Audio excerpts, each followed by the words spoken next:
I'm just really happy right now. A billionaire vanity candidate taking the escalator to the White House. Hey, only losers walk. Presidents take Stair Force 1. What an entrance! An escalator down. I haven't seen an entrance that majestic since my friend met me at the Gap after grabbing an Orange Julius. Wow! Come on! Let's dance, ClownStick! I am officially running for President of the United States, and we are going to make our country great again.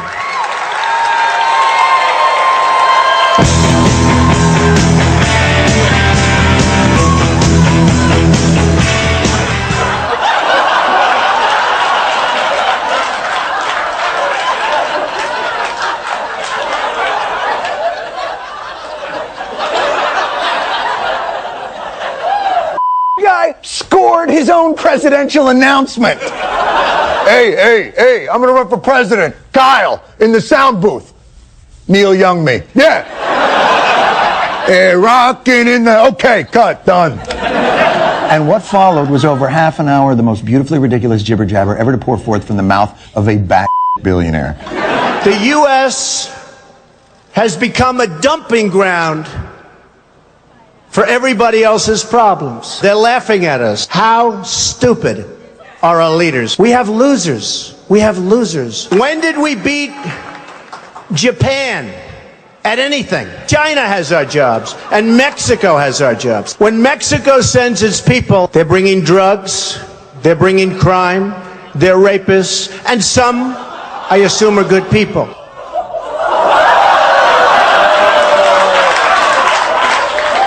I'm saying benefit of the doubt, huh? They can't all be rapists. It's not probable. This guy just no disrespected our southern neighbors at his presidential announcement. You're a bunch of drug dealers and rapists. No disrespect. This is amazing. America's id is running for president. Trump is the part of your brain that's like at 3 a.m. going, let's go take a in the mailbox. Come on, who's gonna know? Now every candidate uses their announcement speech to reel off a litany of the values that define them. So did the Donald. I'm really rich. I'll show you that in a second. I've done an amazing job. A total net worth of $8 billion. Net worth, not assets. I have the best courses in the world. The Grand Hyatt Hotel, the Convention Center on the West Side, Trump Tower, Bank of America building in San Francisco. I just sold an apartment for $15 million to somebody from China.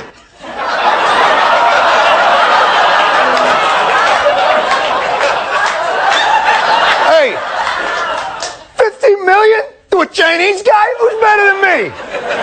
Hey, Kyle, Neil Young me. Boom! This speech was so f***ed up that in the middle of it, all the liquid in his body tried to escape through the corner of his mouth. Thank you, Donald. Thank you, Donald Trump, for making my last 6 weeks my best 6 weeks. No! He is putting me in some kind of comedy hospice where all I'm getting is just straight morphine. You think I'm happy? Chuck, show me our control room. I'm filed. All systems are go. We got Trump. I repeat, we got Trump. 3, 2, 1, liftoff. We have incompetent people running us. We are the big, stupid fools. We have a bunch of losers. We have a bunch of political hacks. I got a jerk named Krauthammer or George Will. They're losers. Jeb Bush. I'd call him a stiff. Mitt Romney choked. Marco Rubio. I think he's an overrated person. Going to have Iraq not want you to do this, Syria not want you to do that. There is no Iraq. All right, so you don't respect them. I don't have any respect for them.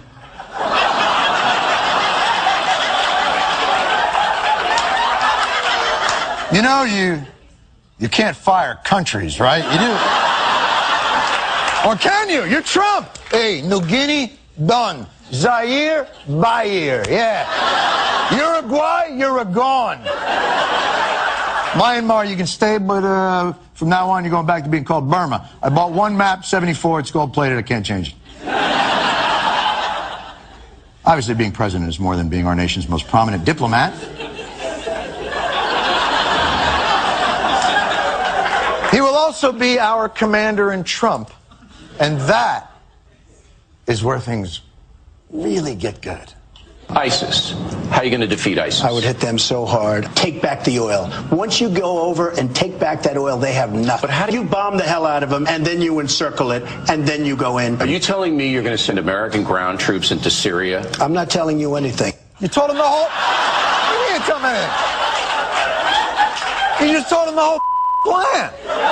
You got, I'll run it by, the bomb, and then you do the circle, and you go in and you take the oil. I mean, boom. It's a beautiful plan. You're like Sun Tzu. Unless that plan's meant to throw everybody off, and the real plan is to just dig from here to Syria, upstate New York prisoner style. Suck out the Iraqi milkshake from below. Maybe I'm just missing the brutal elegance of Trump's three-step plan to definitively end the conflict in the Middle East. One step being demeaning those you would command because Donald Trump is a military genius, according to some sources. There's nobody bigger or better at the military than I am.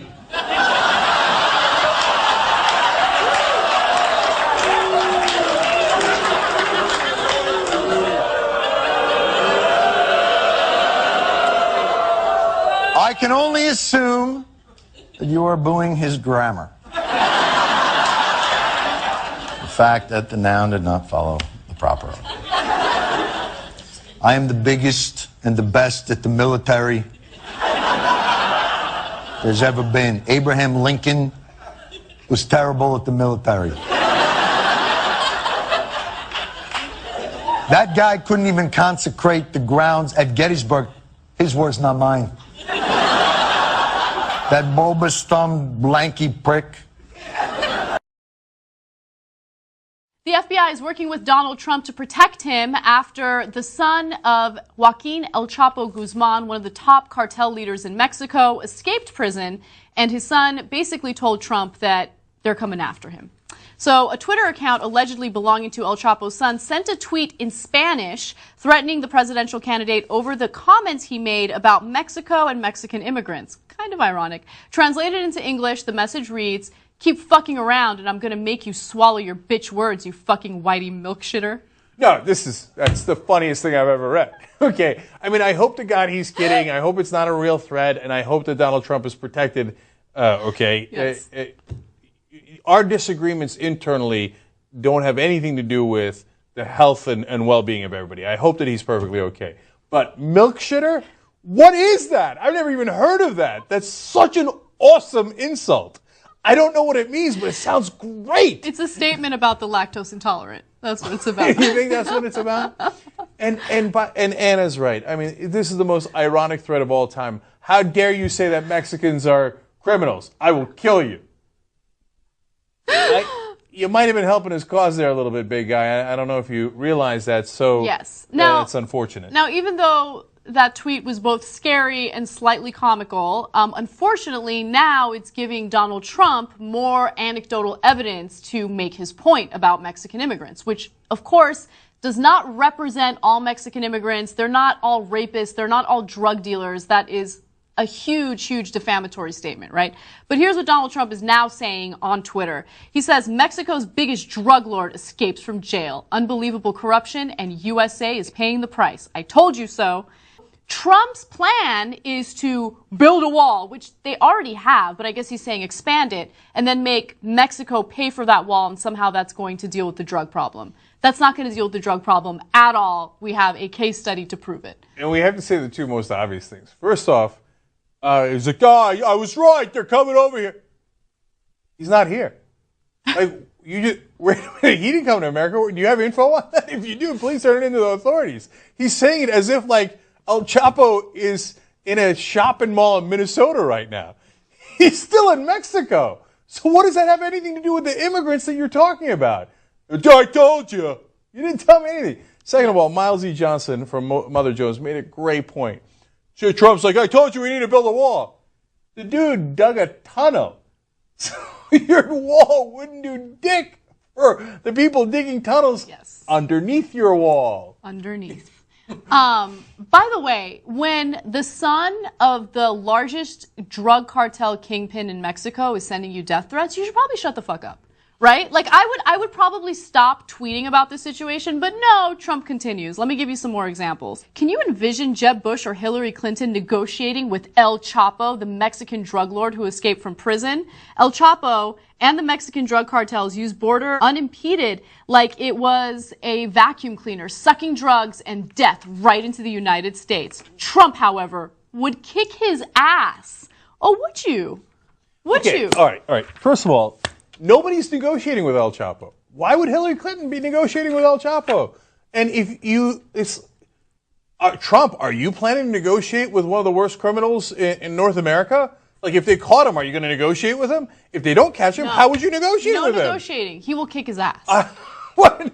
And then, look, so then he complains that his son threatened me. But you also threatened him. Like, don't be an idiot. Don't be a knucklehead. But he can't help it because that's who he is. He's a fucking idiot, right? So he's like, yeah, guy who cut off all those heads. I'll kick your ass. What, he threatened me? Holy shit, somebody get me protection. What's going on? He did. He ran to the Secret Service. He's like, please help me. Please. The guy's going, this is his son. Shorty's coming after me. Please help me. What happened? I'm going to kick your ass and all the tough guy talking on Twitter. It's easy to be a tough guy on Twitter. Okay. All of a sudden, El Chapo Jr. sends you a tweet and you're crapping your pants. How I'm going to talk about any of this. Donald Trump is at it again.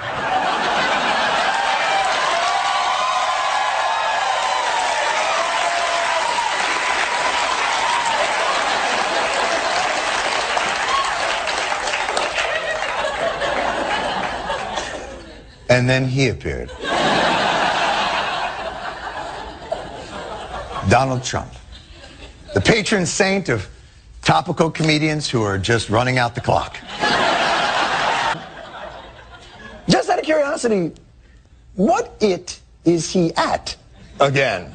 Unleashing his latest political firestorm on a new target, this time John McCain. He's not a war hero. Trump in Iowa going directly after the Arizona senator and former Navy fighter pilot who spent 5.5 years as a POW. He's a war hero because he was captured.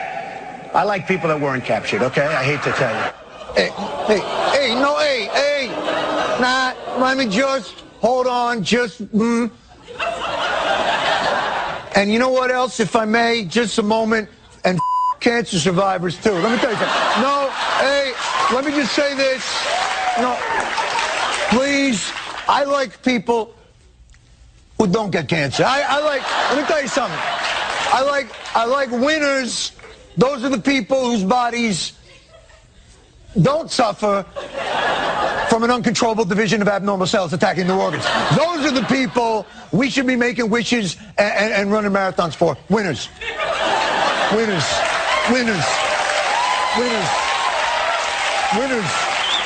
Boom. Trump 2016.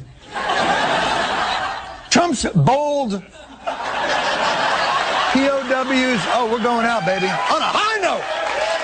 Trump's bold POWs aren't heroes raised questions of what the is wrong with him.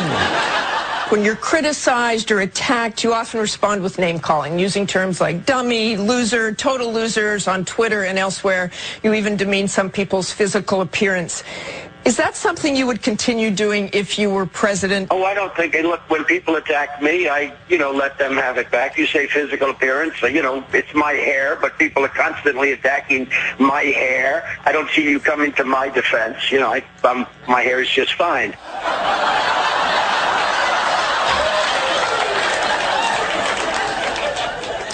First things first, your hair's not fine. Now, I agree, making fun of someone's physical appearance is a cheap blow. But that hair, that is comedy entrapment. People are not attacking your hair. They are defending themselves from something that appears like it's about to attack them.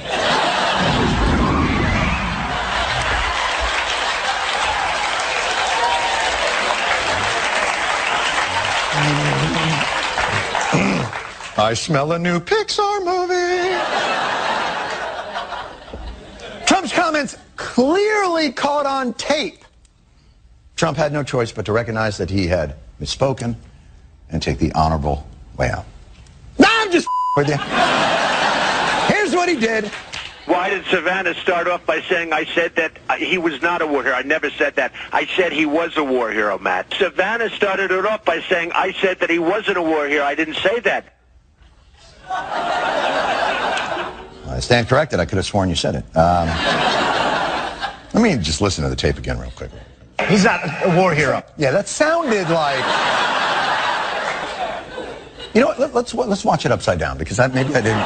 He's not a war hero. No, it's still... I mean, the hair does look better there, but it still sounds like he said he's not a war... Let me see it with like a bit of a Sesame Street vibe. He's not a war hero.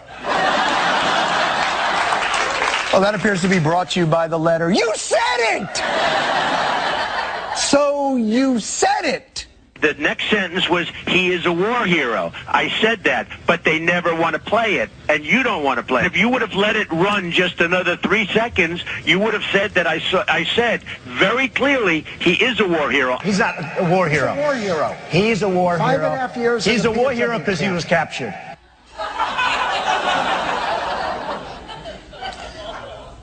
So you said he's not a war hero. The guy next to you goes, he's a war hero. And you go, well, he's a war hero because he got captured. So really, does calling someone a war hero count if you're doing it sarcastically? He's not a war hero. All right, he's a war hero. All right. Fine. He got captured. Whatever. But of course, who better to talk about sacrifice in wartime than one Donald Trump? Wayne College, had student deferments, and it's a long time ago, had student deferments, then ultimately had a medical deferment because of my feet. I had a bone spur. Okay, I get that. As a man who is also constantly suffering from medical conditions that aren't real. I will say a bone spur is very painful. It's the kind of pain you never forget. Which foot did you have the bone spur in? You'll look it up in the records. I don't know, it's in the record.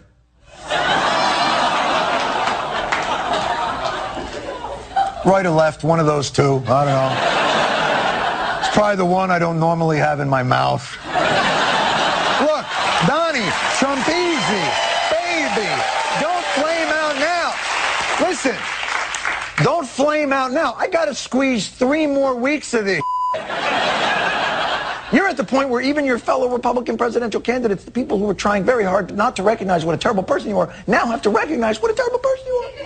It's not just absurd, it's offensive, it's ridiculous. I denounce Donald Trump for that. Donald Trump owes every American veteran, and in particular John McCain, an apology. Jeb Bush saying, quote, enough with the slanderous attacks. Senator John McCain and all our veterans, particularly POWs, have earned our respect and admiration. Yes, at long last, does the man who accused the vast majority of Mexican immigrants of being drug-addicted rapists have no sense of decency? But they're right! They're right! I so love this man.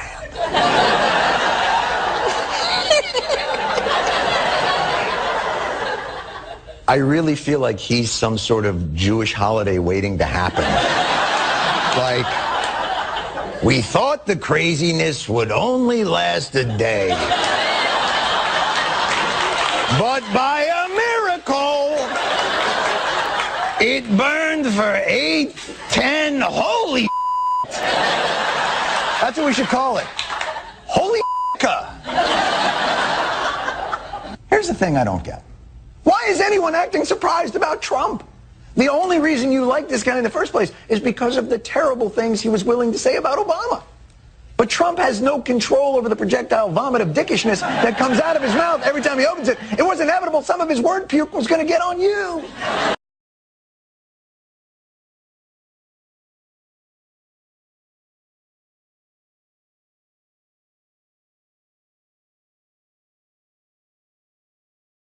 Lindsey Graham thinks he's in a fight with Donald Trump.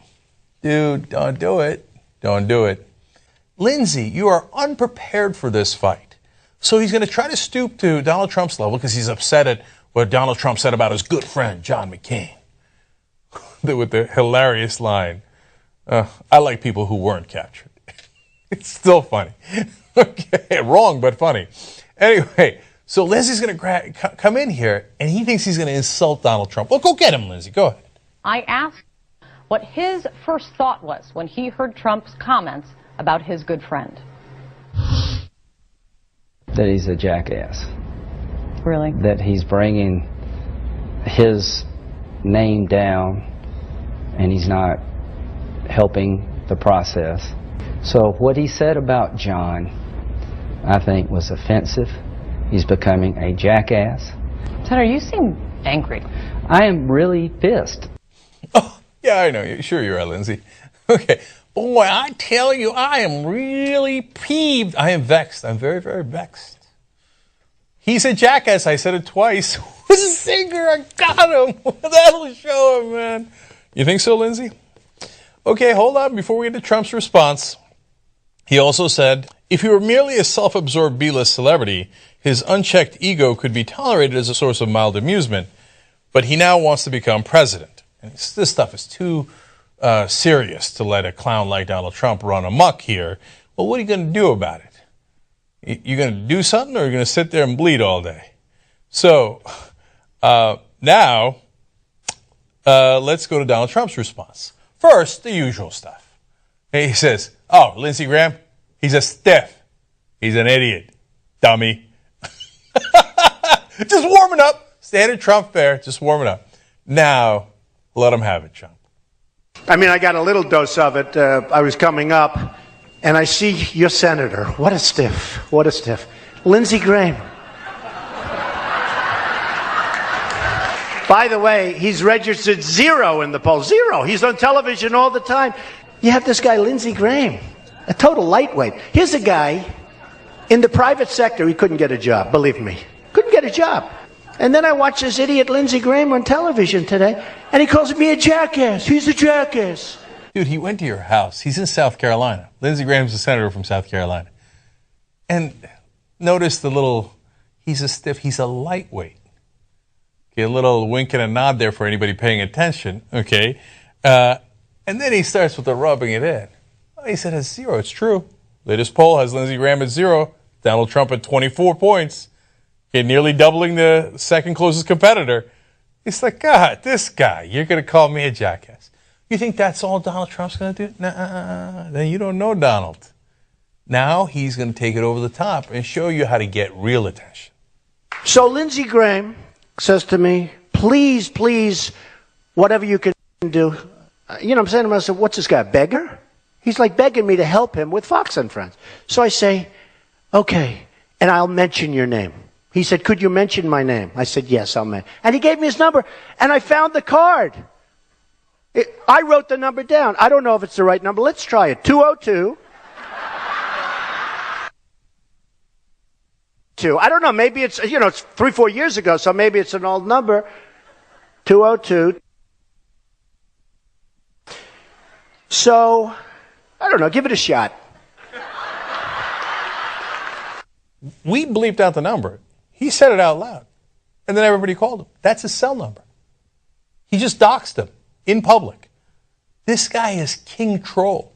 You're going to try to troll a troll? I'm not going to work out for you, Lindsey. Lindsey's like, he's a jackass. Did I get him? Did I get him, guys? What? He gave out my number? What the? Dude, he's at a different level, man. Lindsey Graham, just give up right now. Just, you know what? Like, okay, yeah. Never mind. White flag. My bad, Donald. I'm going to go home now.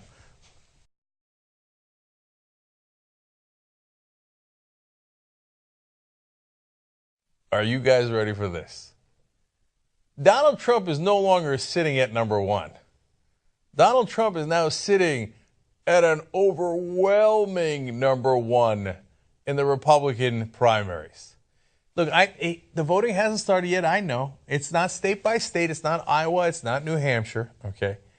but the numbers are gigantic. A new Washington Post ABC News poll, 24%. In a field of 16, 24%. Number 2 is Scott Walker at 13%. He nearly doubled the number 2 guy. He is doubling Jeb Bush at 12%. He's nearly lapping the fucking field.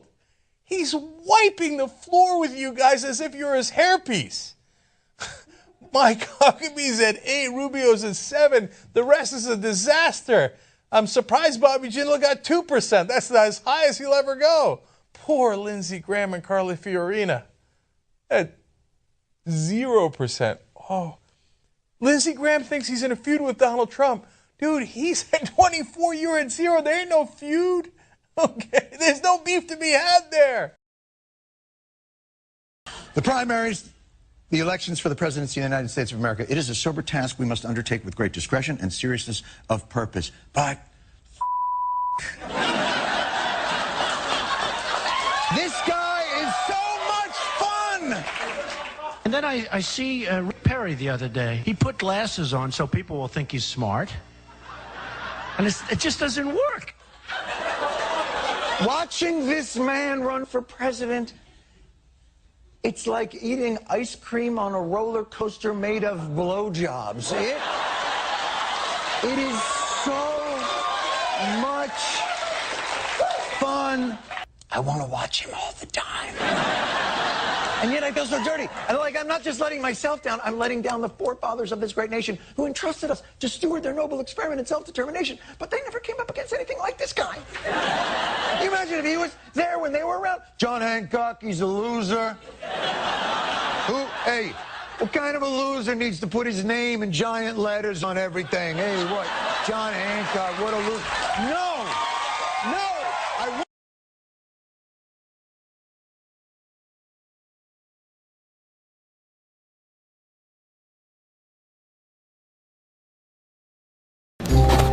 There's the board.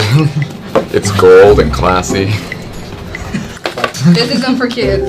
For 3 to 4 players, age adult, in all caps. The smallest bill is $10 million. The rent gets paid from the bank, not by you. Oh. So That's also a Trump strategy, I think. He owes people a lot of money. That's one way of interpreting it. I think it says he's more into expansionary monetary policy. Everyone starts with, I believe, $500 million. Yeah, it's like, for instance, if you start life with a gigantic inheritance from your father, whose name is also Trump, and then forever you're just playing with all that money. When you're bidding on a property, and we'll get to that, and you want to knock someone else out of the bidding, you play them your fired card. Is that how bidding works? It's, I don't know. There are 4 The Donald cards in the deck. The only thing that can defeat a You're Fired card is a The Donald card. Okay. When you get the T, you're allowed to choose another player and steal one of their Trump cards. I don't know why Trump associates himself with this. So I want to win this game. Yeah, how do I do that? How do we do that? Okay. The game ends when all of the properties have been bought, and the winner in the game, as in life, is the person with the most money.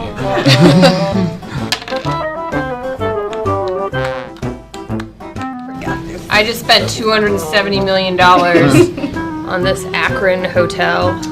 So you can fire 10. Oh, no, maybe I'll fire her. That's a better idea. You're right.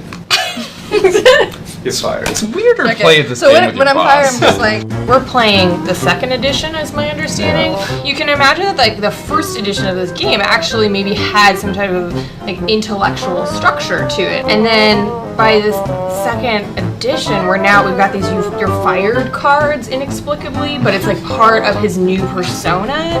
So I think really what we want to be doing is playing the 3rd game, and maybe we could call Hasbro about that. Yeah, this country doesn't have time for political correctness card. Yeah. Or you lose a bunch of sponsors because you said some racist shit about immigrants. Yeah, but maybe you picked up 100 million supporters.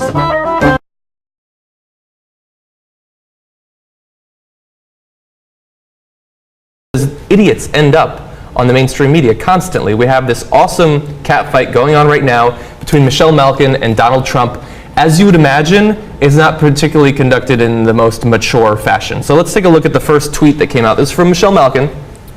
Here's something about the real Donald Trump. He supports Kilo, cheered socialized medicine, smeared my past. I don't know why her past is in quotation marks.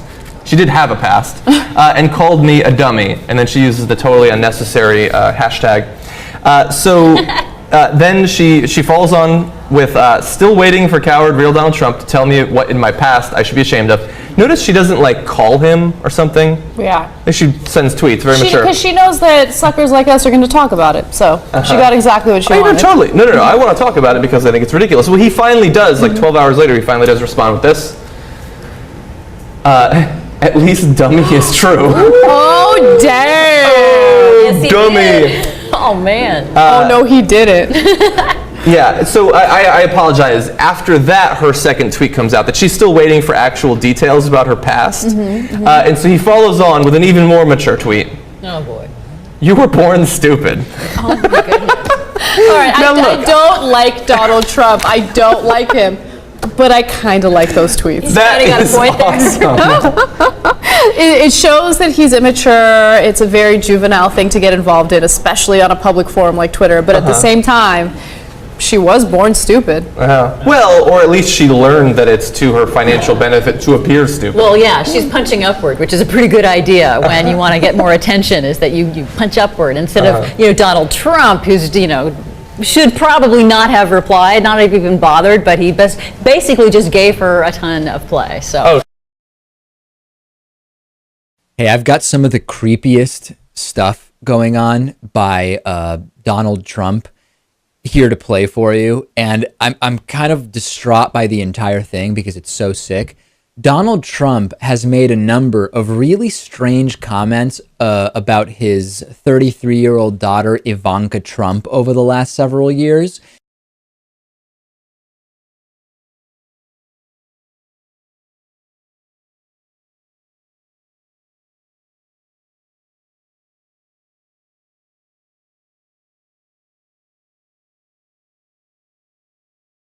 Because it's so sick.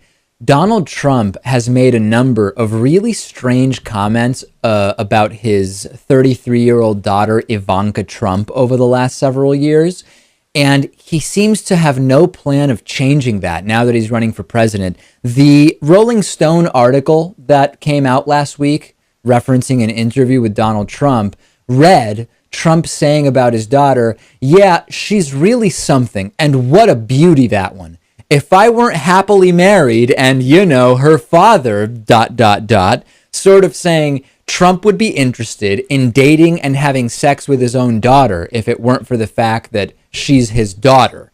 And Ring of Fire started looking into whether this is an isolated, completely bizarre comment from Donald Trump or whether there's a long track record of it. And as it turns out, Lewis, there's a long track record of it. Here's Donald Trump appearing with his daughter on The View a few years ago. Take a listen to this. So, Donald, all right, I'm afraid to ask this question, but what would you do? Playboy put Ivanka on the cover of the magazine and she had not... This is going to be an interesting answer. He doesn't even want you to have a drink. I know him. So It would be really disappointing. Not really. But it would depend on what was inside the magazine. If she posed, it would be fine. But if they put her picture on... Yeah, but it depends on what goes inside the magazine. Well, see, that's her gripe. That's this girl's gripe. And People assume there'll be nude photos. Right, you do assume that with Playboy. Okay, but if there weren't, you wouldn't have an issue with it then. If they were using her to... I don't think Ivanka would do that inside the magazine, although she does have a very nice figure. I've said that if Ivanka weren't my daughter, perhaps I'd be dating her. Stop it! Oh, it's so weird. Stop. You know what? Ugh, I mean, it's just, this is setting off creepy alarms left and right, Lewis. And then back in 2003, when he was on the Howard Stern show, again, Donald Trump seemingly drooling over his own daughter's great body that he's obsessed with. Take a listen to this. You know who's one of the great beauties of the world, according to everybody, and I helped create her? Who? Ivanka. My daughter, Ivanka. Yeah. She's 6 feet tall. She's got the best body. Yeah, she's hot. She made a lot of money as a model, a tremendous amount, and then she went cold turkey and gave it all up because she had to go to college, because I wanted her to go to college. She goes to the best college. Wharton. She goes to Wharton. She's got straight A's. Yeah, her straight A's. She just has, Lewis, it's the best body. His daughter has the best body. This is just straight up creep central.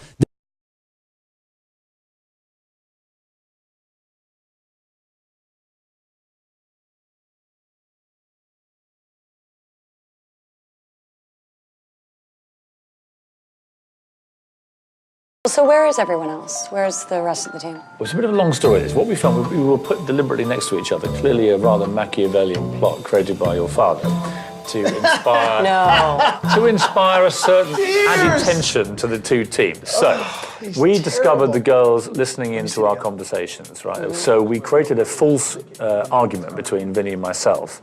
And Vinny was left outside, apparently ostracized by our team. The girls heard all this, so they came and grabbed Vinny. He, of course, then became, I think in mafia terms, you'd use the word rat, and has been quietly passing us back all I'm the... shocked that none of the girls had thought that this is what you'd be doing. It's very weird.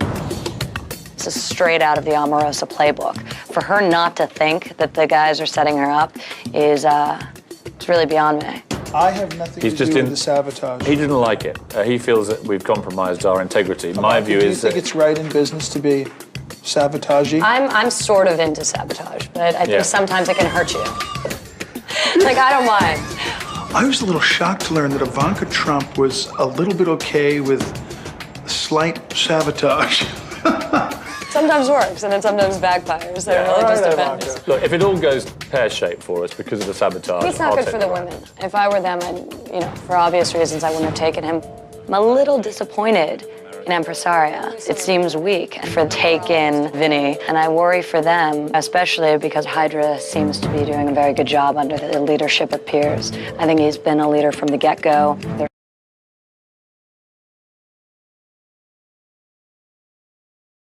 First, more from Donald Trump's campaign. They put out this statement. While attending the University of Pennsylvania's prestigious Wharton School of Finance, Mr. Trump received a minor medical deferment for bone spurs on both heels of his feet. Let's pause there for a second, because he was asked, oh, bone spurs in which foot? And he's like, oh, I don't remember. Hey, wouldn't you remember if it was a medical deferment that got you out of a war? That seems like pretty serious business, right?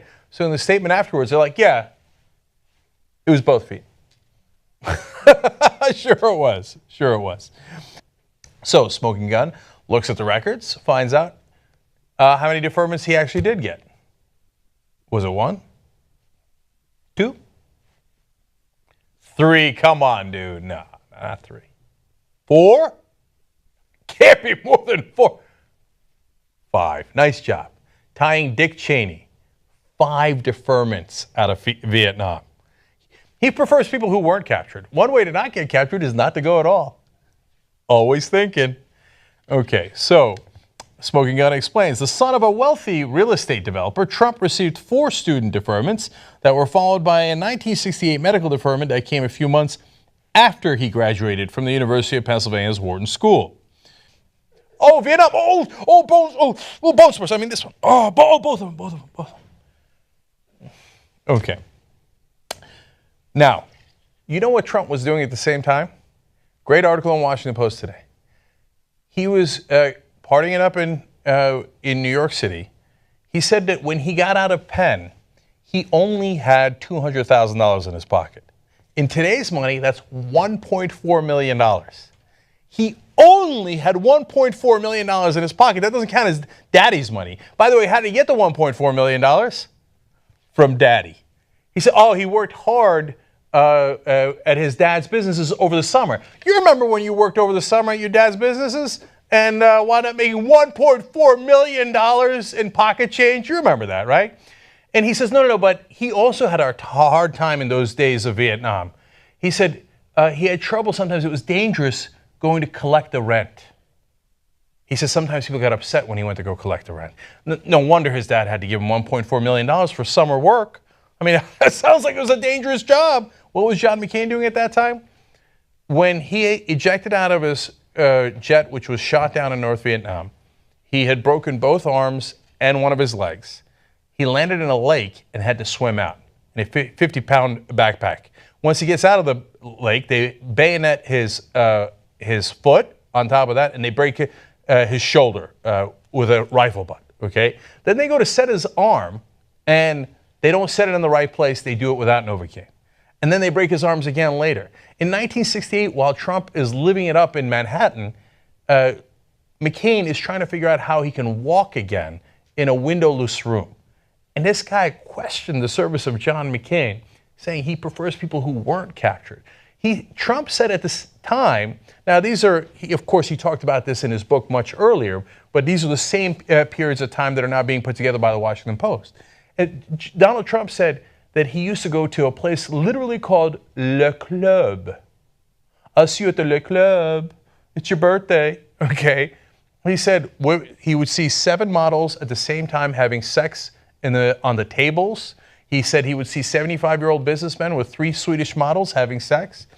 At the time, he was reported by, and he admits this, he says it, he would walk around town in a burgundy suit. He had desks of rich mahogany, okay? And he went around in his daddy's limos with only $1.4 million when he came out of college, though. And he dared to say that John McCain was not much of a war hero because he got captured. Amazing. And look, his comments are in some ways funny. In other ways, they are atrocious. Don't forget who this guy is. This guy is scum, man. Slandering his opponents, including military ones like John McCain. You remember this famous comment. Frank, let me get to it. He hit me. He's not a war hero. He's a war hero. He's a war hero. 5.5 years. He's a war hero because he was captured. I like people that weren't captured, okay? I hate to tell you. It's amazing every time. Remember, Donald Trump got not 1, not 2, not 3, not 4, but 5 deferments out of Vietnam. McCain goes, gets captured, comes back, says, I like people who weren't captured, who weren't prisoners of war. That's not all he called them. If you remember back then, this is what he also said. I supported him for president. I raised $1 million for him. It's a lot of money. I supported him. He lost. He let us down. But, you know, he lost. So I never liked him as much after that because I don't like losers. Amazing. Loser. Dummy gets captured by the Vietnamese. I never would have gotten captured by the Vietnamese. It's true, he never did get captured by the Vietnamese. That's because he never went. Now, he's going to talk about his military credentials in a second. But before we get there, remember Hugh Hewitt recently asked him, that's a conservative talk show host, hey, it doesn't look like you have many military advisors. You don't seem to know the difference between the Quds Force and the Kurds. You don't seem to know a lot of this stuff. And Trump had this brilliant explanation to tell him what he would do if he was in office. You know, when you're asking me about who is running this, that is not, I will be so good at the military, your head will spin. Isn't that amazing? I mean, it's amazing on so many fronts. Look, if you give me that job at accounting, I know, of course I don't know any accounting right now. Well, balance sheet, what's that? I don't know what a balance sheet is. That's a gotcha question, okay? But if you give me the job, I'll be so good at accounting, it'll make your head spin.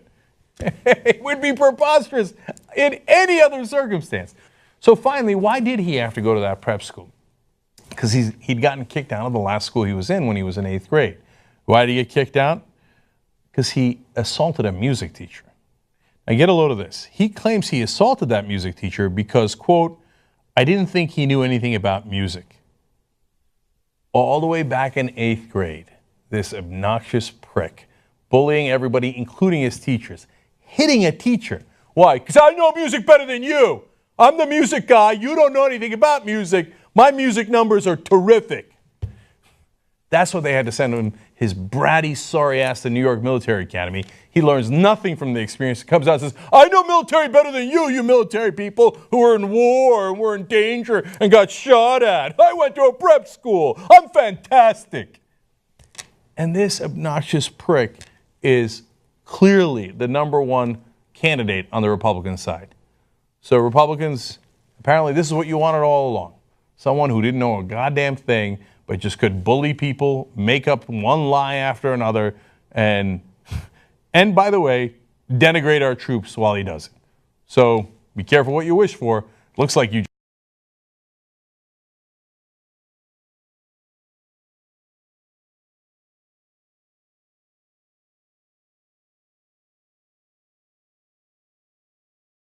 In Cleveland, and the Republican team is on the stage. The first big debate now underway. This video coming in late today before it all began. Donald Trump touching down, the man to beat, well ahead in the polls, saying he's no debater. Our Tom Yamas asked, did you prepare at all? And take a look at the lineup. The 10 contenders who made the cut tonight sparring in the same arena. Donald Trump and Jeb Bush, by the way, center stage. This afternoon, Trump Force One landing just hours before the debate, carrying not only the Republican frontrunner, but the entire Trump clan. Welcome to Cleveland. Is it true you did not prepare? I'm not too, well, let's put it this way. I've been preparing all my life. Well, Rosie O'Donnell's disgusting. I mean, both inside and out. You take a look at her, she's a slob.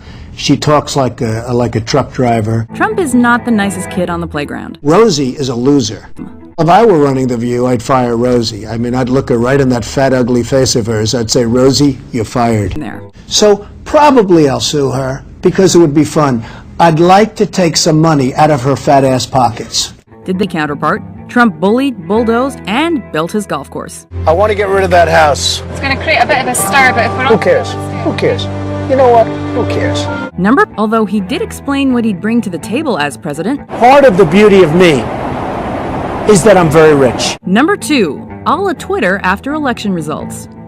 While Americans celebrated Obama's re-election, Trump was quietly sulking. Sorry, did we say quietly? We meant obnoxiously posting a barrage of hateful tweets.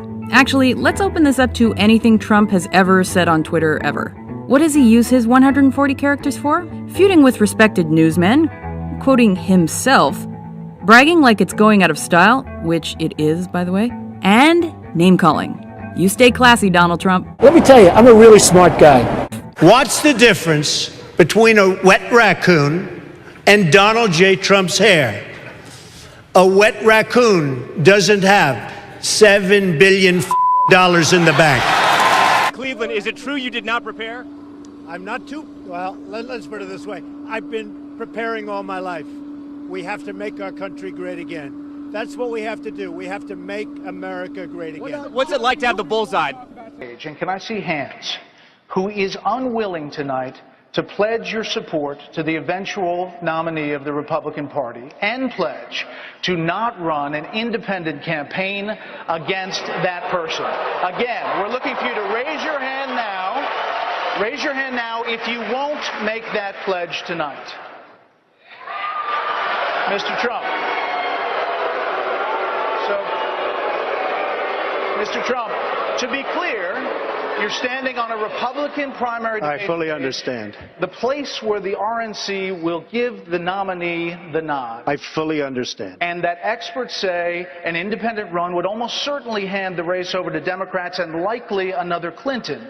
You can't say tonight that you can make that pledge. I cannot say. I have to respect the person that if it's not me, the person that wins. If I do win and I'm leading by quite a bit, that's what I want to do. I can totally make that pledge. If I'm the nominee, I will pledge I will not run as an independent. But and I am discussing it with everybody, but I'm talking about a lot of leverage. We want to win, and we will win. But I want to win as the Republican. I want to run as the Republican nominee. So tonight you can't say if another one of these... This is what's wrong. I mean, This is what's wrong.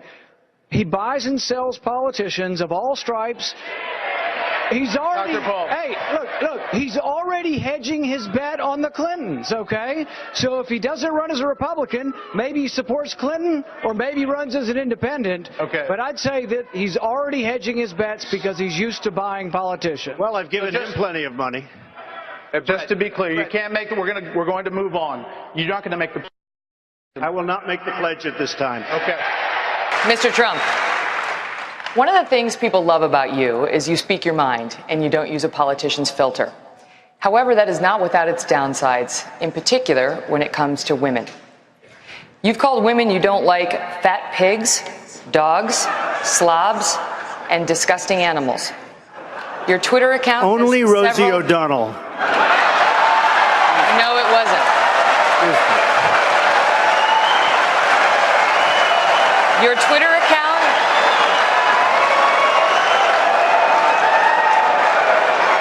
Thank you. For the record, it was well beyond Rosie O'Donnell. Yes, I'm sure it was. Your Twitter account has several disparaging comments about women's looks. You once told a contestant on Celebrity Apprentice it would be a pretty picture to see her on her knees. Does that sound to you like the temperament of a man we should elect as president? And how will you answer the charge from Hillary Clinton, who is likely to be the Democratic nominee, that you are part of the war on women? I think the big problem this country has is being politically correct. I've been challenged by so many people, and I don't frankly have time for total political correctness. And to be honest with you, this country doesn't have time either. This country is in big trouble. We don't win anymore. We lose to China. We lose to Mexico, both in trade and at the border. We lose to everybody. And frankly, what I say, and oftentimes it's fun, it's kidding, we have a good time, what I say is what I say. And honestly, Megan, if you don't like it, I'm sorry. I've been very nice to you, although I could probably maybe not be based on the way you have treated me, but I wouldn't do that. But you know what? We need strength, we need energy, we need quickness, and we need brain in this country to turn it around. That I can tell you right now.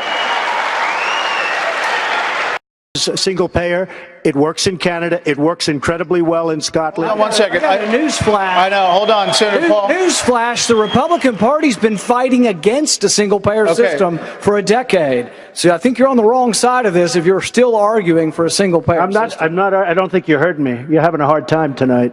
All right, Mr. Trump, you talk a lot about how you are the person on this stage to grow the economy. I want to ask you about your business record. Trump corporations, casinos and hotels, have declared bankruptcy 4 times over the last quarter century. In 2011, you told Forbes magazine this: "I've used the laws of the country to my advantage."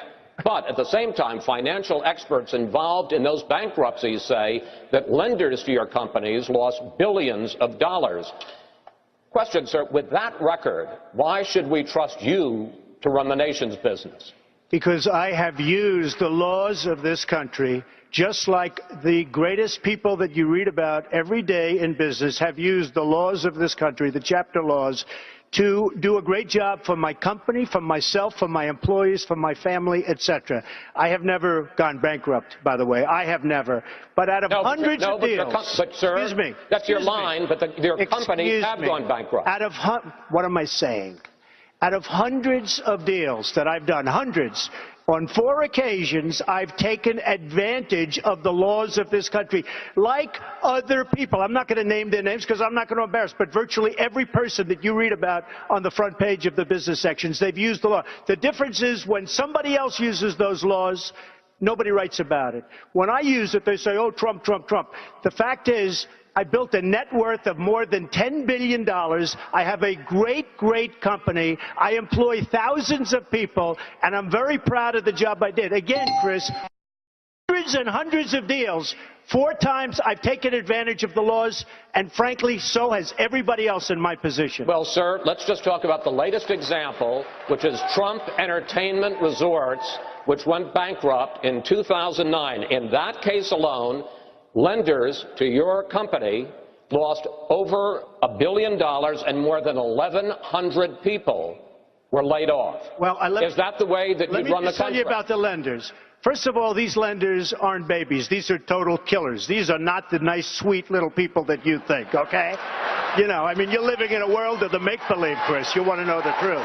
And I had the good sense to leave Atlantic City, which, by the way, Caesars just went bankrupt. Every company, Chris can tell you, every company virtually in Atlantic City went bankrupt. Every company. And let me just tell you, I had the good sense, and I've gotten a lot of credit in the financial pages. 7 years ago, I left Atlantic City before it totally cratered, and I made a lot of money in Atlantic City, and I'm very proud of it. I want to tell you that. Very, very proud of it. And by the way, this country right now owes $19 trillion, and they need somebody like me. A host of other liberal policies. You've also donated to several Democratic candidates, Hillary Clinton included, Nancy Pelosi. You explained away those donations, saying you did that to get business-related favors. And you said recently, quote, when you give, they do whatever the hell you want them to do. You better believe it. So what specifically did they do? If I ask them, if I need them, you know, most of the people on this stage I've given to, just so you understand. A lot of money. Not me. Not me. But you're welcome to give me a check, Donald, if you'd like. Many of them. Actually, to be clear, That's he right. supported Charlie Crist. Not much. Hey, Charlie, but I have. Donald, if you end your campaign, I hope you will give to me. Good. Okay. Sounds good. Sounds good to me, Governor. I will tell you that our system is broken. I give to many people. Before 2 months ago, I was a businessman. I give to everybody. When they call, I give. And you know what? When I need something from them, 2 years later, 3 years later, I call them. They are there for me. So and that's a broken system. So what'd you get from Hillary Clinton and Nancy Pelosi? Well, I'll tell you what. With Hillary Clinton, I said, be at my wedding, and she came to my wedding. You know why? She had no choice because I gave. I gave to a foundation that, frankly, that foundation is supposed to do good. I didn't know her money would be used on private jets going all over the world. It was. But, President Trump, thank you. 1999, you said you were, quote, very pro-choice, even supporting partial birth abortion. You favored an assault weapons ban as well. In 2004, you said in most cases you identified as a Democrat. Even in this campaign, your critics say you often sound more like a Democrat than a Republican, calling several of your opponents on this stage things like clowns and puppets. When did you actually become a Republican?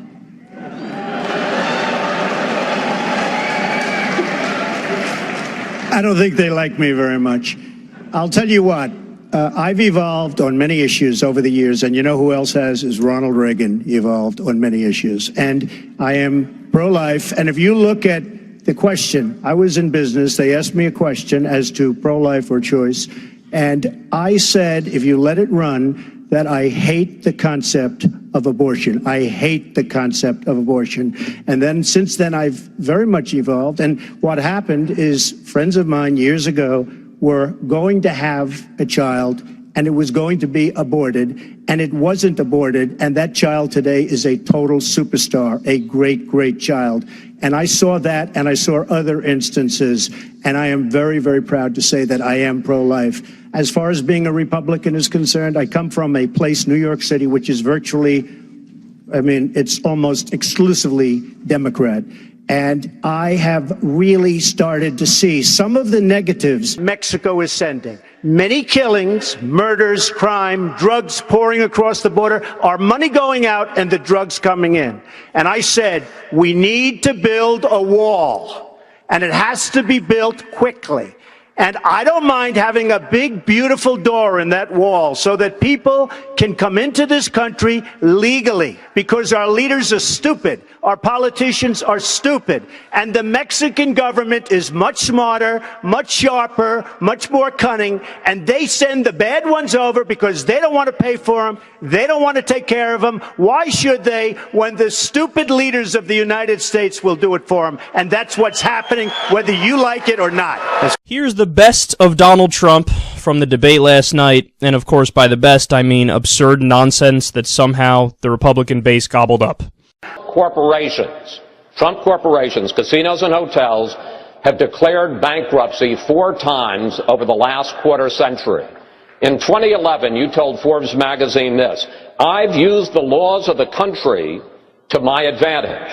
But at the same time, financial experts involved in those bankruptcies say that lenders to your companies lost billions of dollars. Question, sir, with that record, why should we trust you to run the nation's business?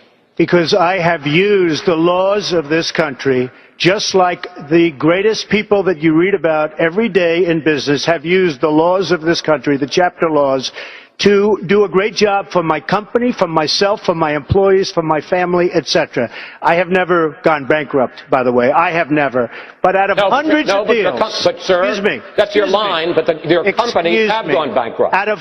What am I saying? Lenders to your company lost over $1 billion, and more than 1,100 people were laid off. Well, is that the way that you run the country? Let me tell you about the lenders. First of all, these lenders aren't babies. These are total killers. These are not the nice, sweet little people that you think, okay? You know, I mean, you're living in a world of the make-believe, Chris. You want to know the truth. Incredible. Now, in reality, what he's saying there is incredibly callous and totally incorrect. He fucked over a lot of people. A lot of people lost their jobs because he over-leveraged businesses on purpose, took the money himself, filed for bankruptcy, and then everybody else got fucked and he got rich. That's the reality of the situation. But the way that he frames it and the way that he spins it, what people are taking away from the situation is Trump is the victim. Why is Chris Wallace being so mean in his factual questioning? You know, you're assaulting Donald Trump. And look, he spun it and made the victims, and turned himself into the victim, and made the victims the enemy. He's like, oh, these people that invested money with me, the workers, come on, these aren't angels, are you kidding me? They're the ones that all stole their fucking money while you ran out the back door with millions! No, it's incredible, man, but it's the way that he responds and the tone that he uses and the passion that he uses, which makes people go, he must be somewhat right. I mean, he seems really convinced by what he's saying. We're watching a fucking phenomena, man. And understand, a lot of this has to do with the fact that everybody else on stage, they think like politicians. They act like politicians. They're slimy. They're sleazy. They bullshit so much. They dance around issues. Whereas Trump is just like, fuck you. I'm going to go balls to the wall. I got billions in the bank anyway. So watch me, if you throw a hard question to me, I'm going to eat it. I'm going to vomit it back out, and then I will eat my own vomit and vomit out the vomit again and say, fuck you. Everybody's going to vote for me no matter what. We're watching something incredible, man. This is unlike anything I've ever seen before. And understand, a lot of those questions were strong. Like, they asked strong questions, and Donald Trump just grabbed those questions, took them to the woodshed, and took out Rand Paul's chainsaw that he used to cut up the tax code and destroyed the questions. Who does that? When he was asked a hard question about his bankruptcies, he's like, I used the laws to my advantage. Anybody in the same position would have done it. Brilliant businessmen do it all the time. I didn't go bankrupt, though, and Chris Wallace called him out on that. He's like, yeah, but your businesses did. So that means you did in a way, because it was your businesses that went bankrupt. He's like, what am I saying? In other words, he's like, yeah, my businesses went bankrupt, and I'm fine with my businesses going bankrupt, because I was looking to keep all my money. And again, I think a lot of Republicans are going to look at that and go, there's Trump telling it like it is again. If I was in his position, I would have done the same thing. So in other words, they sympathize with Trump. They don't sympathize with all the people that lost their jobs and all the people that invested money with him that got fucked over. Incredible, incredible. And the Rosie O'Donnell line, I mean, fuck. Again, that's the anti-politician in Trump, and it worked well, man. I told you there's 10 people on stage. One poll has Trump at 47%? Winning the debate? That's unheard of. 47% of people think he won the debate. It's not like there's only 2 people on stage. There's 10. 47% are with him. We're watching something incredible right now, man. And I'm curious to see how long this lasts.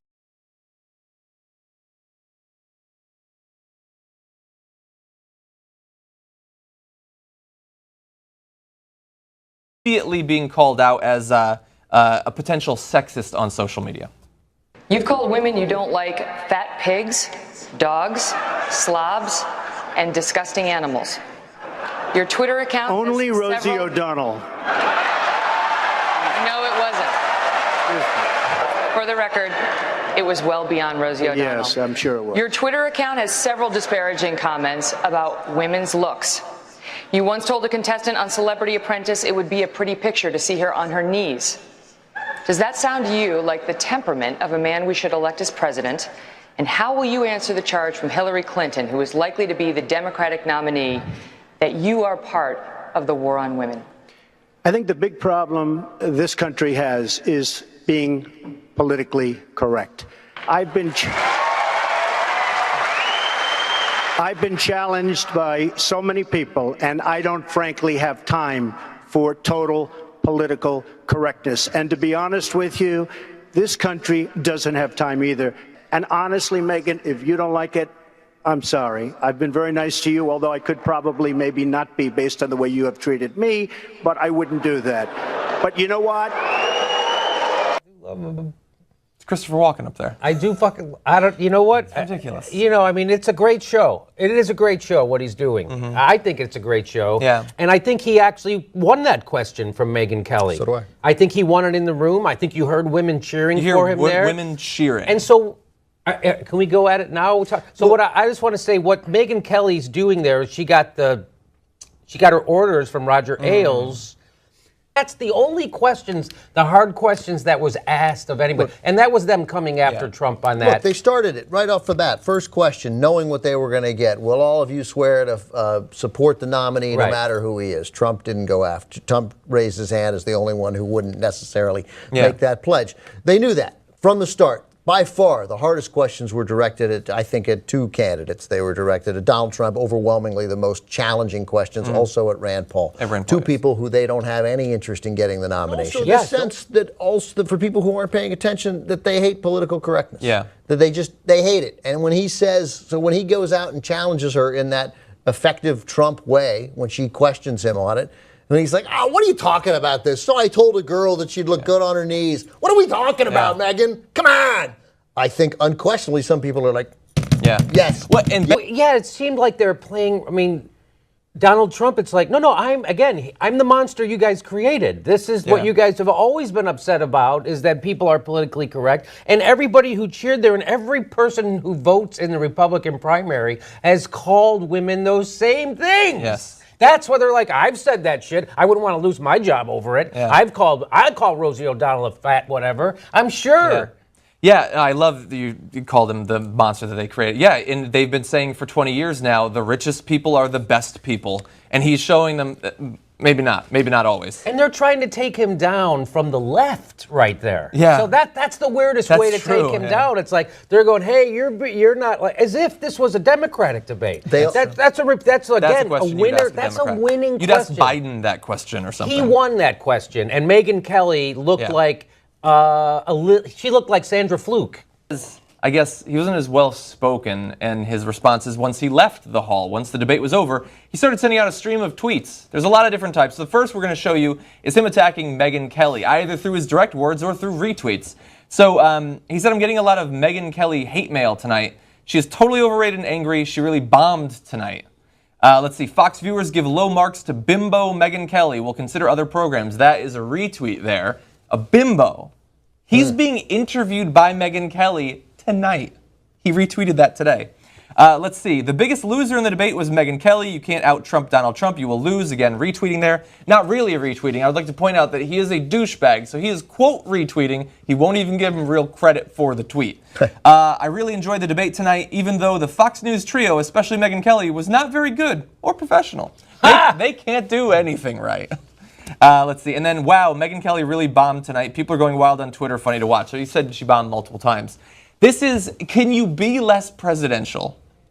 I know that we use the term too much, I think, and we expect too much out of people in terms of being polite and dignified and all that. But he's like a child. He is. He's like a child. And that's what they wanted. He calls people stupid. He says they bombed. He says you're a loser. You're a clown. You're a buffoon. You're a slob. Look at this guy's a slob. Let me ask you this. Do you think, because you mentioned Fox, do you think there was an agenda on the part of Fox News to target you? And if you do, why is that? Well, probably. I don't know. Probably. Who cares? I don't really care. I mean, I do my thing, and whatever it is, I'm leading in all the polls, so they probably have an agenda. I'm very disappointed in Fox News. I think they're, not, I think they probably had an agenda, but certainly I don't have a lot of respect for Megyn Kelly. She's a lightweight, and, she came out there reading her little script and trying to, be tough and be sharp. And when you meet her, you realize she's not very tough and she's not very sharp. She's Zippo. Well, let's talk about Megyn Kelly, because you brought her up. She did push you, pushed a lot of people, but what is it with you and Megyn Kelly? Well, I just don't respect her as a journalist. I have no respect for her. I don't think she's very good. I think she's highly overrated. But when I came out there, what am I doing? I'm not getting paid for this. I go out there and, they start saying, lift up arm if you're going to, I didn't know there'd be 24 million people. I figured, but I knew it was going to be a big crowd because I get big crowds. I get ratings. They call me the ratings machine. So I have, she gets out and she starts asking me all sorts of ridiculous questions. And, you could see there was blood coming out of her eyes. blood coming out of her wherever, but she was, in my opinion, she was off base. And by the way, not in my opinion, in the opinion of hundreds of thousands of people on Twitter, because it has been a brutal day. In one way, a great day for Fox, and another day in the Twitter sphere, it's been very bad because she's been very badly criticized. Let's take a look She's a lightweight. I couldn't care less about her. In fact, you're competing against her, and I'm doing your show. That's interesting. You have been tweeting and you've been retweeting some pretty harsh language, Mr. Trump. So let's go through some of them. You said, wow, Ed Megyn Kelly really bombed tonight. People are going wild on Twitter. Funny to watch. Then you retweeted someone who wrote, Fox viewers give low marks to Bimbo at Megyn Kelly. Will consider other programs. And then one of your top aides retweeted this, Mr. Trump, boycotting Megyn Kelly at Real Donald Trump. We can gut her. A lot of people are wondering about this language when it comes to women. Do you worry that that kind of talk might drive some women voters away? Well, I didn't see the last one, but she's able to take care of herself. She's somebody that's, pretty tough, and I'm sure she can take care of herself. But, she's just somebody I don't have a lot of respect for. I don't think she's got major talent. I don't think she's got very much talent at all. I mean, she's sitting there reading questions. She rehearsed for it for a long time.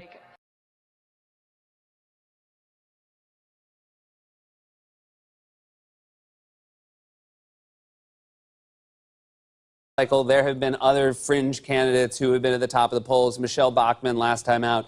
Do you think there's any truth to Donald Trump being the same as sort of one of those Michelle Bachmann type candidates?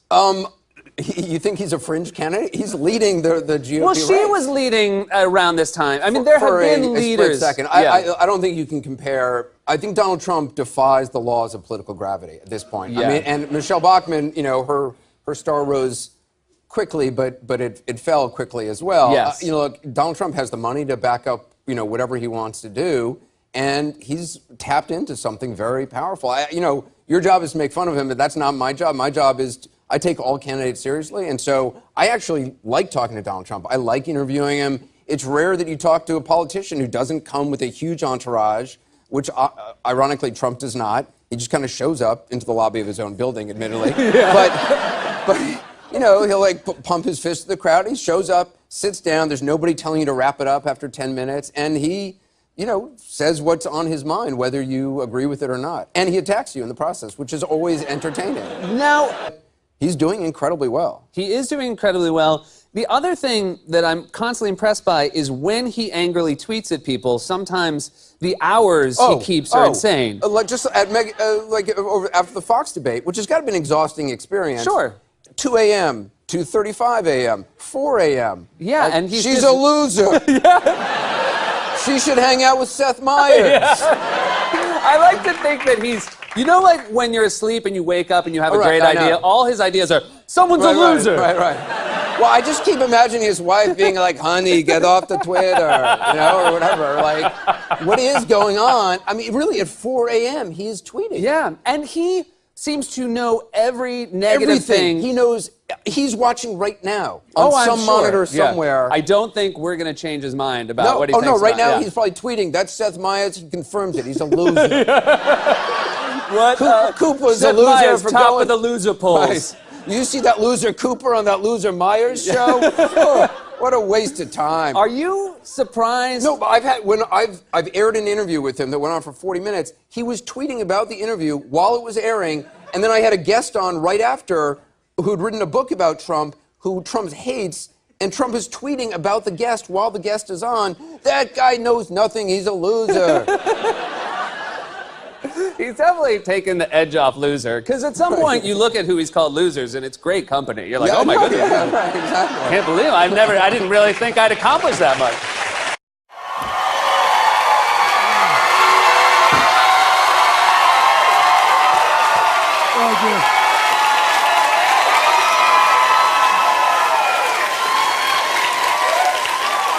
I'm about to go out for my interview with Jimmy Fallon.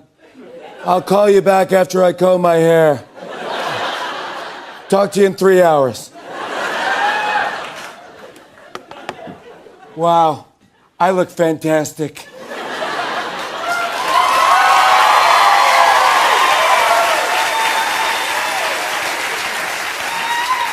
No, we look fantastic, and I mean really fantastic. All right, we've got a big interview with Jimmy Fallon coming up. But let's be honest, Fallon's a lightweight. No way he deserves to interview me. The only one qualified to interview me is me.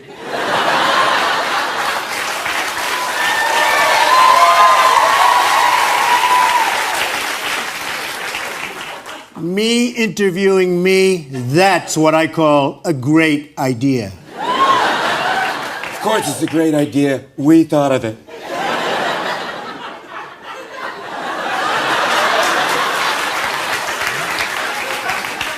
Okay, interview time. Question 1. Are you ready for the Republican debate next week? You know, the truth is, I'm always ready. It's really going to be a big debate, but I'm always ready. It's not just big, it's huge!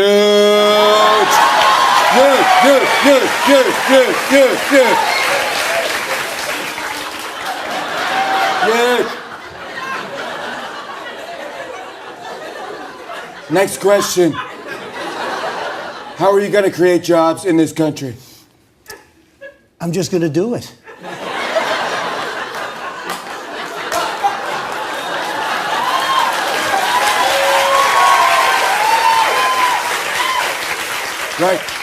Right. But how? By doing it. It just happens. Just by doing it. Genius! You and therefore me are geniuses. Next question. You said that you get Mexico to build a wall at the border. How do you plan to do that? Well, since I'm you, why don't you tell me? How am I going to get Mexico to build a wall? Easy. I'll challenge them to the biggest game of Jenga ever. I'll make them set up the board. And then when they finish, I'll say, I don't want to play anymore.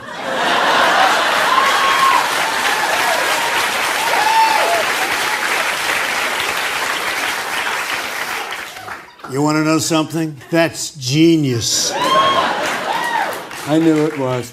Next question. You recently said, and I quote, hedge fund people make a lot of money and they pay very little tax. I want to lower taxes for the middle class. How else do you plan to help the economy? Look, I'm really rich.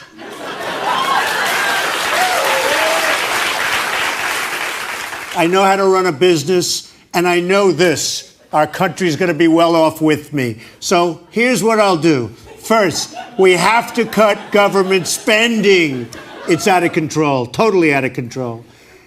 Then we've got to lower corporate taxes. It's become impossible to do business in this country. We've got companies shipping thousands of jobs overseas. That's got to end. And it's going to end. Remember that. It's going to end.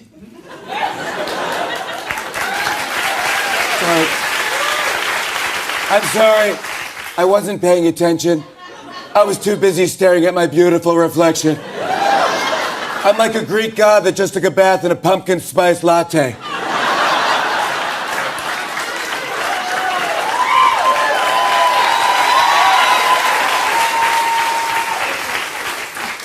Okay, one last question, and be honest. If you win, is your vice president going to be Gary Busey? Look, I love Gary. He's fantastic. But more of a Supreme Court justice, in my opinion. Vice president's a very serious job, so I'm probably going to go with somebody else. I would say maybe Kanye West.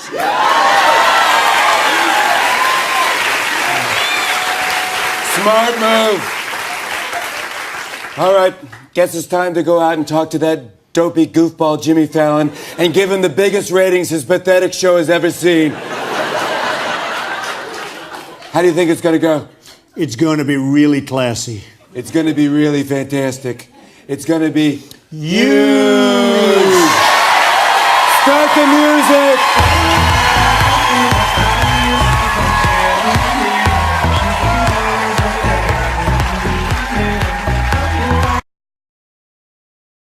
Exactly. Very difficult. But anyway, Trump was recently on the radio show of Hugh Hewitt, and some a little bit more challenging, a little bit trickier gotcha questions came up for Donald Trump, and it had to do with foreign policy. Let's watch. Are you familiar with General Soleimani? Yes. I go ahead. Give me a little. Go ahead. Tell me. He runs the Quds forces. Yes. Okay. Right. Do you expect and I his think the behavior? Kurds, by the way, have been horribly mistreated by us. No, not the Kurds. The Quds forces, the Iranian Revolutionary Guard's Quds forces, the bad guys. Right. Do you expect his behavior to change as a result? Kurds. No. Kurds. I'm sorry. I thought you said Kurds because I think the Kurds have been very poorly treated by us here. Go ahead. Agreed. So, if he knew who the general was, he apparently obviously was lying. Yes. Because he agreed that it was the general of the Kurds there. He's like, yes, go on, carry on. Okay, now look, you're going to get into a lot of whether there's a gotcha question or not. And we'll settle that in a second. We'll settle it, okay? But the biggest mistake he makes here is when the guy says, are you familiar with General Soleimani? It's okay to say, no, I'm not. So tell me more about him, and I'll tell you the context of what you're looking for. It's okay to say that. You don't have to know every general in the Quds Force and the Iranian Revolutionary Guard to say. But you can tell right there, yes. Sure. Sure I am. No, you're not. It's so obvious. It was obvious. See, he's a child. This is what we were talking about. He's like a third grader, right? Oh, you're a dum-dum. You're a baby. Ha ha, got you. I'm the best. What? Him? Yes, I did my homework. Yeah, I think I met him one time at a party. Come on, it's the most obvious lie in the world. That's what starts all this trouble. Exactly. So Donald Trump is like, hey, Donald Trump, why'd you say all that stuff about the Mexicans? Why'd you say all that stuff about the Mexicans? And that's who he is. That's basically it. You call them rape. You called them rape. I mean, that's basically what we're dealing with right now. Yeah, and oddly enough, my brother, that's what despite all of this going on for a couple months now, he has this aura of being the honest guy who tells it like it is. When he doesn't tell it like it is, he just makes up stuff and throws it back in your face. But anyway, they have a little bit more about Soleimani in this clip. Well, Soleimani is to terrorism sort of what Trump is to real estate. He's many people would say he's the most dangerous man in the world, and he runs the Quds forces, which is their Navy SEALs. Do you think they're going to stop? The gentleman that was going back and forth with Russia and meeting with Putin, I read something, and that seems to be also where he's at. He's going back and forth, meeting with other countries, et cetera, et cetera. That's the guy. And so, do you think not good for us? Oh, you see, he nailed it. He had read something. That's to his credit. Okay, no, by the way, that's not bad. Yeah, he recovered it. If he had said, remind me Soleimani, and he says this, and then Trump says the guy who went to Russia, that's a win. I wasn't actually aware of that. Right? And so then, but he's like, Soleimani, I know, he's with the Kurds. Kurds, whatever. Right? And then, like a third grader, his answer to the question is, not good. That was his conclusion. Yeah, that guy. Not good. Bad thing. Right. I can't believe you asked me a gotcha question, but I nailed it. Not good. Do you feel like everything has become like a menu at Denny's now? It's like a picture of everything, and you just go bad, good, yummy, no, like, yeah, this, and you just point at it. But I mean, we're looking at things so a-specifically anymore. Like, it just doesn't matter. I think that dust up with the Quds and the Kurds will matter zilch with the people who like him. No. I think now folks will have second thoughts about voting for a racist wife raper. I think this is it. You're right. Yeah. The Republican base is like, wait, he didn't know about General Soleimani? Yeah. Wouldn't you love to see that family in Iowa? Wait a minute. Did he doesn't know who Soleimani is? Oh, God, no. I think the judge is a butt, and based on the new information from the Middle East, I think Donald Trump will not be getting my vote. Yeah. Look, I didn't know who was leading the Quds or whatever. Like, I think most of us don't. I think most Americans don't. But you do have to bear in mind, of course, that most Americans are not trying to become the leader of America. We're just going along with our day-to-day lives, whereas he was apparently, after decades in business, he experienced this reawakening where he suddenly had to control America and its military and interact with people like Soleimani and the other leaders of Iran and these other countries. Like, that's why we place a little bit more emphasis on it. And it might be unfair in this case, this particular thing with Soleimani. That seems a bit more gotcha. But this is a guy who can't name, In the same way with Palin, she couldn't name newspapers. He can't name verses. Like, these are people who actively dodge any questioning of their intelligence, which is a defense mechanism that you manifest after living a life where you know you can't back up the things you're supposed to know. He knows to back off and to use generalities, to never be specific, because he's been questioned in the past when he said something stupid, when he's used a name that doesn't actually apply to a certain group. And that is dangerous, because while a certain specific might be irrelevant to him becoming a good president or a bad president, him showing that he doesn't care about the information, that he thinks it's irrelevant, that he hasn't looked up most of it throughout his life, that should be scary to people who understand the power and the reach of the American president.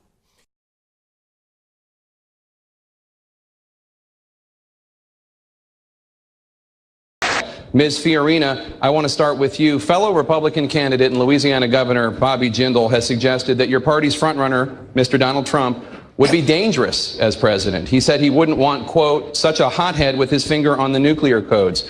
You as well have raised concerns about Mr. Trump's temperament. You've dismissed him as an entertainer. Would you feel comfortable with Donald Trump's finger on the nuclear codes? You know, I think Mr. Trump is a wonderful entertainer. He's been terrific at that business. I also think that one of the benefits of a presidential campaign is the character and capability, judgment and temperament of every single one of us is revealed over time and under pressure. All of us will be revealed over time and under pressure. I look forward to a long race. You didn't answer my question. Would you feel comfortable with Donald Trump's finger on the nuclear codes? It's an issue that one of your fellow candidates has raised. That's not for me to answer. It is for the voters of this country to answer. And I have a lot of faith in the common sense and good judgment of the voters of the United States of America. Mr. Trump? Well, first of all, Rand Paul shouldn't even be on this stage. He's number 11. He's got 1% in the polls, and how he got up here, there's far too many people. Anyway, as far as temperament, and we all know that, as far as temperament, I think I have a great temperament. I built a phenomenal business with incredible, iconic assets, one of the really, truly great real estate businesses. And I may be an entertainer because I've had tremendous success with #1 bestsellers all over the place, with The Apprentice and everything else I've done. But I will tell you this, what I am far and away greater than an entertainer is a businessman. And that's the kind of mindset this country needs to bring it back. Because we owe $19 trillion right now, $19 trillion. And you need this kind of thinking to bring our country back. And believe me, my temperament is very good, very calm, but we will be respected outside of this country. We are not respected now. Mr. Senator Paul, your name has been invoked. I kind of have to laugh when I think, sounds like a non sequitur. He was asked whether or not he would be capable and it would be in good hands to be in charge of the nuclear weapons, and all of a sudden there's a sideways attack at me. I think that really goes to really the judgment. Do we want someone with that kind of character, that kind of careless language to be negotiating with Putin? Do we want someone like that to be negotiating with Iran? I think really there's a sophomoric quality that is entertaining about Mr. Trump. Mr. Trump? I never attacked him on his look, and believe me, there's plenty of subject matter right there. But Mr. Trump, I want to give you another chance. Mr. Trump, I want to give you a chance to respond to something that your rival to your left, Governor Bush, said. Governor Bush told me last week when I... Tell Governor Bush why you are a serious candidate and what your qualifications are to be commander-in-chief. I've actually been in politics all my life, although I've been on that side as opposed to this side. I'm now a politician for about 3 months. Obviously, I'm doing pretty well. I'm #1 in every polls by a lot. But the qualification is that I've dealt with people all over the world, been successful all over the world. Everything I've done virtually has been a tremendous success. When markets changed, when things turned, I heard Governor Pataki, who, by the way, was a failed governor in New York, a very seriously failed. He wouldn't be elected dog catcher right now. I heard what he had to say. And I will tell you this. Atlantic City, I made a tremendous amount of money in Atlantic City. I left 7 years ago. I've gotten great credit for my timing, and that's what I'm all about. I'm a businessman, did really well, and Jeb, what I want to do is put that ability into this country to make our country rich again, and I can do that, and I'm not sure that anybody else in the group will be able to do that. Governor Bush, would you be comfortable with Donald Trump's finger on the nuclear codes? I think the voters will make that determination, but what I know to be true is that the next president of the United States is going to have to fix an extraordinarily difficult situation. This administration, with President Obama and Hillary Clinton, has created insecurity, the likes of which we never would have imagined. There's not a place in the world where we're better off today than 6.5 years ago. And that requires a steadiness. That requires an understanding of how the world works. That requires an understanding and appreciation of American leadership in the world. You can't just, talk about this stuff and insult leaders around the world and expect a good result. You have to do this with a steady hand, and I believe I have those skills. Jake, this is actually what's wrong. This is what's wrong with this debate. We're not talking about real issues. And Mr. Trump, we don't need an apprentice in the White House. We don't need an apprentice in the White House. We have one right now. He told us all the things we wanted to hear back in 2008. We don't know who you are or where you're going. We need someone who can actually get the job done. And you talked about business. Well, in Wisconsin, let me finish. excuse me. No, let me talk about this. In Wisconsin, you're losing $2.2 billion right now. You're using I would do so much better than that. Mr. Trump, you're using the talking points of the Democrats. And as we all know, that I'm using failed facts. 3 times in 4.5 years when I got elected, because it is working. We balanced the budget. You want to talk about balanced budgets? You took 4 major projects into bankruptcy over and over and over again. That's what's wrong with the politicians in Washington right now. They think we can take a country into bankruptcy. Every major business leader has used I never went bankrupt, by the way, as you know, everybody knows. But out of hundreds of companies, hundreds of deals, I've used the law 4 times, made a tremendous thing. I'm in business. I did a very good job. But I will say this, and people are very, very impressed with what I've done, the business people. But when the folks of Iowa found out the true facts of the job that you've done in Wisconsin, all of a sudden you tubed. He was number 1. Now he's number 6 or 7 in the polls. So, look, we brought it out. You were supposed to make $1 billion in the state. You lost 2.2. You have right now a huge budget deficit. That's not a Democratic point. That's a point. That's a fact. And when the people of Iowa found that out, I went to number 1, and you went down the tubes. Governor Walker? Yeah, absolutely. I'll take this on. Because this is an issue that's important in this race. Just because he says it doesn't make it true. The facts are the facts. We balanced a $3.6 billion budget deficit. We did it by cutting taxes $4.7 billion to help working families, family farmers, small business owners, and senior citizens. And it's about time people in America stand up and take note of this. If you want someone who can actually take on the special interest of Washington, which you yourself just said you were part of, using the system, we need somebody who's going to stand up and fight for average Americans to put them back in charge of the government. I'm the one who's taking that on. I'll do that as your next president. Let's move on. In addition to the fact that he's an outsider, one of the reasons Mr. Trump is a frontrunner, Republican voters say, is because they like the fact that he is not bought and paid for by wealthy donors. Mr. Trump has repeatedly said that the $100 million you've raised for your campaign makes you a puppet for your donors. Are you? No, absolutely not. People are supporting me because I have a proven record of conservative leadership, where I cut taxes $19 billion over 8 years. We shrunk the state government workforce. We created a climate that led the nation in job growth 7 out of 8 years. We were one of 2 states to go to AAA bond rating. People know that we need principle-centered leadership, a disruptor to go to Washington, D.C. The one guy that had some special interest that I know of that tried to get me to change my views on something that was generous and gave me money was Donald Trump. He wanted casino gambling in Florida. I didn't want it. Yes, you did. Totally false. You wanted it, and you didn't get it because I was opposed to casino gambling before, during, and after.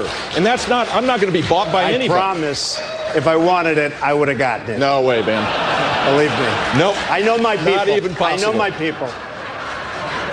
Is there anything else you want to say about this? No, I just will tell you that, Jeb made the statement. I'm not only referring to him. A lot of money was raised by a lot of different people that are standing up here. And the donors, the special interests, the lobbyists have very strong power over these people. I'm spending all of my money. I'm not getting any. I turned down so much. I could have right now from special interests and donors, I could have double and triple what he's got.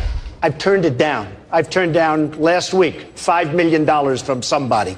So I will tell you, I understand the game. I've been on the other side all of my life, and they have a lot of control over our politicians. And I don't say that favorably, and I'm not sure if there's another system, but I say this, I am not accepting any money from anybody. Nobody has control of me other than the people of this country. I'm going to do the right thing.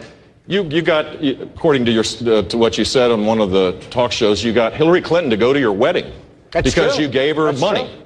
Maybe it works for Hillary Clinton. It doesn't work Jeff, for anybody on Jeff, this stage. I was a businessman. I got along with Clinton. I got along with everybody. Yeah. That was my job, to get along with people. But the I didn't simple want fact to. is, Excuse me. 1 second. No. I The didn't simple want to. fact is, Donald, you cannot take more energy tonight. I like No. that.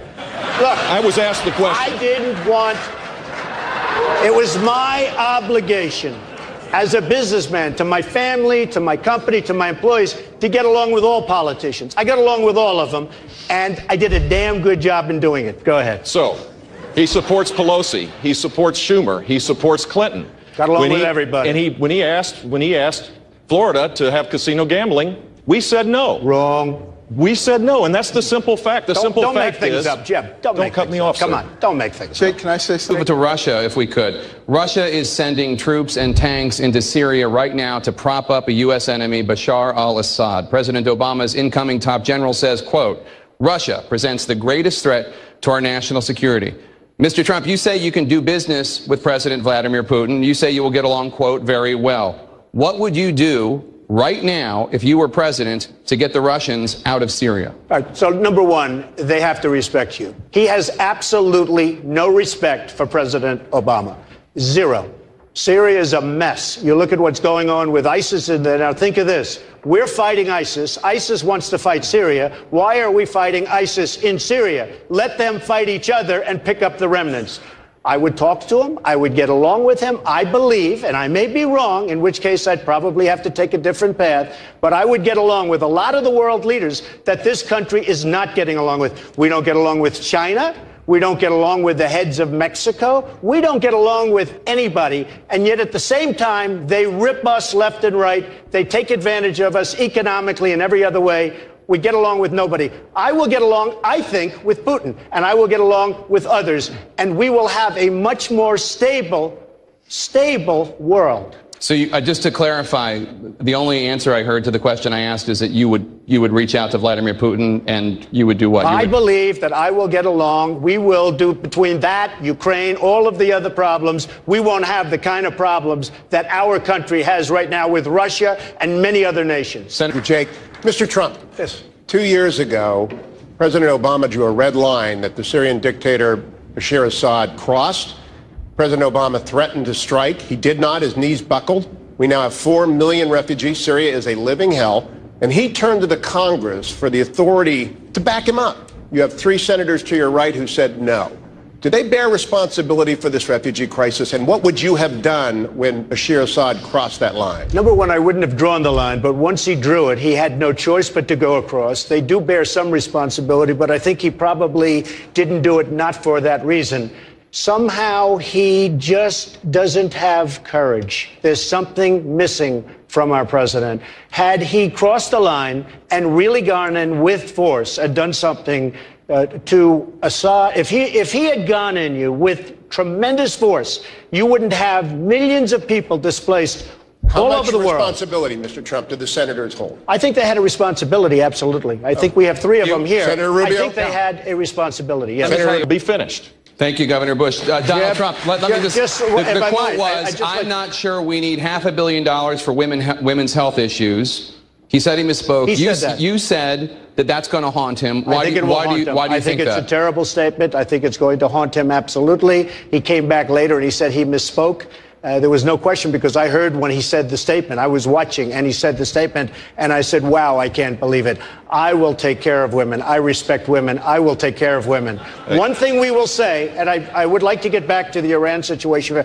We're talking about Iran. The agreement was terrible. It was incompetent. I've never seen anything like it. One of the worst contracts of any kind I've ever seen. And nobody ever mentions North Korea, where you have this maniac sitting there, and he actually has nuclear weapons, and somebody better start thinking about North Korea and perhaps a couple of other places, but certainly North Korea. And Ted and I have spoken, a lot of us have spoken. We're talking about Iran. They're bad actors. Bad things are going to happen. But in the meantime, you have somebody right now in North Korea who's got nuclear weapons and who is saying almost every other week, I'm ready to use them, and we don't even mention it. Governor Bush? There are 13,000 community-based organizations that provide health services to women. 13,000 in this country. I don't believe that Planned Parenthood should get a penny from the federal government. Those organizations should get funding, just as I increased funding when I was governor of the state. That's the way you do this, is you improve the condition for people. And Donald, when I was governor, we also increased the opportunities for women. Women's income grew 3 times faster than national average when I was governor. So why did you say it? Why did you say it? I know, but why did you say it? I heard it myself. Why did you say child support? We increased child support. You said you're going to cut funding for women's health issues. You said it. Record. Yeah, except you said it. I want to. We're going to get to. Jake, just one more. Ms. Fiorina, I do want to ask you about this. In an interview last week in Rolling Stone magazine, Donald Trump said the following about you, quote, "Look at that face. Would anyone vote for that? Can you imagine that, the face of our next president?" Mr. Trump later said he was talking about your persona, not your appearance. Please feel free to respond what you think about his persona. You know, it's interesting to me. Mr. Trump said that he heard Mr. Bush very clearly and what Mr. Bush said. I think women all over this country heard very clearly what Mr. Trump said.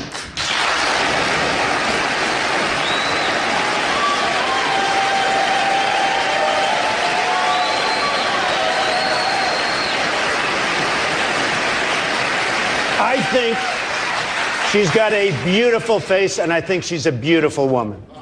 All right, on that note, no topic perhaps has been more combustible in this campaign than the issue of immigration. Mr. Trump, you have called for deporting every undocumented immigrant. Governor Christie has said, quote, "There are not enough law enforcement officers, local, county, state, and federal, combined to forcibly deport 11 to 12 million people." Tell Governor Christie how much your plan will cost and how you will get it done. Correct. First of all, I want to build a wall that works. So important, and it's a big part of it. Second of all, we have a lot of really bad dudes in this country from outside, and I think Chris knows that maybe as well as anybody. They go, if I get elected, first day, they're gone. Gangs all over the place, Chicago, Baltimore, no matter where you look. We have a country based on laws. I will make sure that those laws are adhered to. These are illegal immigrants. I don't think you'd even be asking this question if I didn't run. Because when I ran, and I brought this up at my opening remarks at Trump Tower, I took heat like nobody has taken heat in a long time. And then they found out with the killing of Kate from San Francisco and so many other crimes, they found out that I was right. And most people, many people, apologized to me. I don't think you'd even be talking about illegal immigration if it weren't for me. So we have a country of laws. They're going to go out and they'll come back if they deserve to come back. If they've had a bad record, if they've been arrested, if they've been in jail, they're never coming back. We're going to have a country again. Right now, we don't have a country, we don't have a border, and we're going to do something about it. And it can be done with proper management, and it can be done with heart. Governor Bush, Mr. Trump has suggested that your views on immigration are influenced by your Mexican-born wife. He said that, quote, "If my wife were from Mexico, I think I would have a soft spot for people from Mexico." Did Mr. Trump go too far in invoking your wife? He did. He did. You're proud of your family, just as I am. Correct. To subject my wife into the middle of a raucous political conversation was completely inappropriate, and I hope you apologize for that, Donald. Well, I have to tell you, I hear phenomenal things. I hear your wife is a lovely woman. She is. I She's don't fantastic. know her, and this She is is a total absolutely the love of my life, and she's right here. And why don't you apologize for her? No, I won't right do that now. because I said nothing wrong, but I do hear she's a lovely woman.